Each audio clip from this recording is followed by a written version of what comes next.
이번에는 시퀀스 그리고 3번 패널 중간에 있는 툴바의 기능에 대해서 설명을 해드릴 겁니다. 첫 번째 이 선택 도구는 말 그대로 파일들을 선택할 때 쓰이는 그런 도구죠. 이렇게 하나씩 개별적으로 선택을 하거나 또는 이렇게 드래그해서 다수의 파일들을 선택하거나 할 때 쓰이는 도구고요. 제가 전 시간에도 수없이 많이 말씀드렸었죠. 가장 많이 쓰이는 툴 중에 하나라고요. 단축키 V 그래서 꼭 외워달라고 말씀을 드렸었고 더 이상 설명이 필요 없을 것 같습니다. 그리고 그 밑에 있는 앞으로 트랙 선택 도구 얘를 클릭하고 이 부분에서 클릭하면 이걸 기준으로 오른쪽에 있는 모든 파일들이 선택되는 겁니다. 여기 보시면 파일이 여기에도 있고 여기에도 있고 여기에도 있고 다양하게 많잖아요. 근데 앞으로 트랙 선택 도구를 한번 클릭하면은 이 기준으로 오른쪽에 있는 모든 파일들이 선택되는 겁니다. 예를 들어서 여기에 있는 파일을 좀 더 늘리고 싶어요. 오른쪽으로. 그럴 때 앞으로 트랙 선택 도구를 선택해서 잡고 이렇게 옮겨준 다음에 이렇게 옮기는 방법도 있습니다. 나중에 편집을 하시다 보면은 이걸 사용할 때가 되게 많으실 거예요. 그리고 얘를 꾹 클릭하고 보면은 뒤로 트랙 선택 도구라는 게 또 있죠. 얘는 앞으로랑 완전 반대라고 생각하시면 돼요.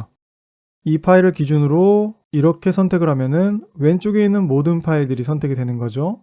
그래서 이렇게 앞으로랑 뒤로 트랙 선택 도구 두 가지를 생각하시면 될 것 같습니다.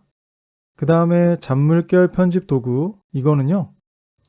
예를 들어서 여기에 있는 부분이 너무 짧은 것 같아서 오른쪽으로 좀 파일을 늘리고 싶을 때 얘를 선택해서 잡아서 모든 파일을 오른쪽으로 옮긴 다음에 선택 툴로 돌아와서 이렇게 늘리는 방법이 있긴 있는데 이것보다 더 시간을 단축시킬 수 있는 기능이 바로 잔물결 편집 도구예요. 얘를 선택한 다음에 1228번 파일과 1229번 파일 중간에다가 커서를 갖다 대면 이렇게 노란색으로 바뀌죠. 노란색으로 바뀌었을 때 1228번 파일을 잡고 오른쪽으로 옮기고 싶은 만큼 쭉 이동해 보세요. 이렇게. 그러면은 1228번이 늘어나면서 그 뒤에 있는 모든 파일들이 오른쪽으로 이동됩니다. 보통 방금 말씀드렸듯이 여기에 있는 파일을 좀 더 쓰고 싶을 때 이 잔물결 편집 도구를 선택해서 마우스 커서를 이 사이에다 갖다 대고 이렇게 밀어줍니다. 이럴 때 사용하시는 거고요. 얘를 꾹 눌러보시면은 롤링이랑 속도랑 리믹스 도구가 있는데 여기 있는 기능들은 굉장히 유용하게 쓰이는 기능들인데요. 나중에 관련된 편집 기술을 쓸 때 그때 다시 한번 말씀을 드리겠습니다. 지금은 이거 하나만 기억해 주시면 될 것 같아요. 잔물결 편집 도구요. 그리고 네 번째 자르기 도구는 단축키 C고요. 영상이나 오디오를 자를 때 쓰이는 도구고요. 더 이상 설명이 필요 없을 것 같습니다.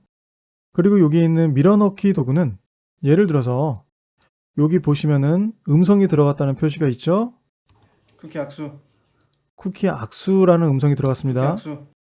근데 이 부분을 좀 더 오른쪽으로 이동시키고 싶으시면은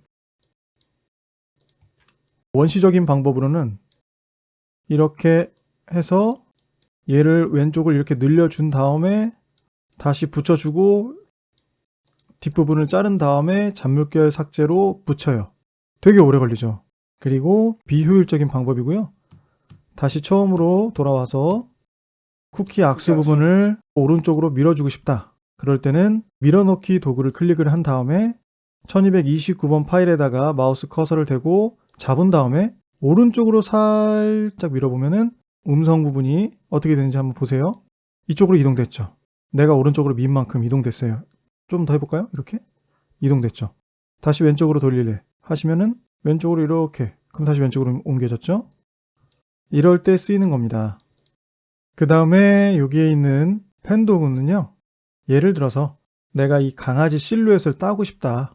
그럴 때 포인트를 찍고 이렇게 포인트를 찍어서 실루엣을 만들 때 펜 툴을 이용하기도 합니다. 이렇게요. 근데 지금 초보 단계에서는 펜 툴을 쓸 일이 거의 없습니다. 그래서 이런 기능이다 정도로만 알고 계시면 될 것 같고요. 그 밑에 있는 네모 모양 생긴 거 사각형 도구죠.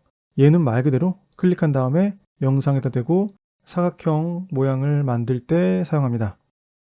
만약에 만들 때 직사각형이 아니라 정사각형을 만들고 싶으면 Shift를 꾹 누른 상태에서 이렇게 만들어 보세요. 그러면 정사각형이 됩니다.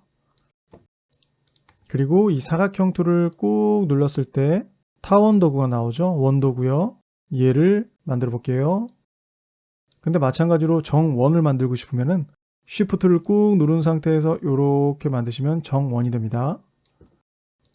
그리고 다각형 도구 뭐 이런 식으로 만드실 때 쓰이는 거고요. 다음 이 손바닥 모양의 손도구는요. 이거를 오른쪽으로 옮기거나 왼쪽으로 옮길 때 여기 밑에 있는 바를 잡아서 이렇게 옮기거나 왼쪽으로 옮기거나 했었잖아요. 근데 손바닥 도구도 똑같은 용도라고 생각하시면 돼요. 잡아서 이렇게 옮길 수가 있습니다. 근데 저는 이 밑에 있는 바보다는 손바닥 도구를 더 많이 씁니다. 왜냐면 밑에 있는 바는 좀만 움직여도 이렇게 훅 지나가거든요. 그래서 좀 컨트롤하기가 힘든데 손바닥은 컨트롤하기가 좀 더 쉽습니다. 그리고 손바닥 같은 경우에는 단축키가 H거든요. 단축키를 눌러서 이렇게 활용을 합니다. 밑에 있는 바는 마우스로 이렇게 직접 이렇게 잡아서 옮겨야 되는데 손바닥은 단축키 H를 누른 상태에서 이렇게 왔다 갔다 할 수 있으니까 훨씬 편해요. 그래서 저는 이걸 많이 사용합니다. 그 다음에 여기에 밑에 있는 문자 도구 툴 선택을 해서 화면에다가 툭 찍으면 빨간색으로 이렇게 박스가 하나 생기죠. 이제 이 상태에서 글씨를 쓸 수가 있어요. 쿠키 악수 이렇게요. 그리고 이렇게 옮길 수도 있습니다. 선택 툴 눌러서요.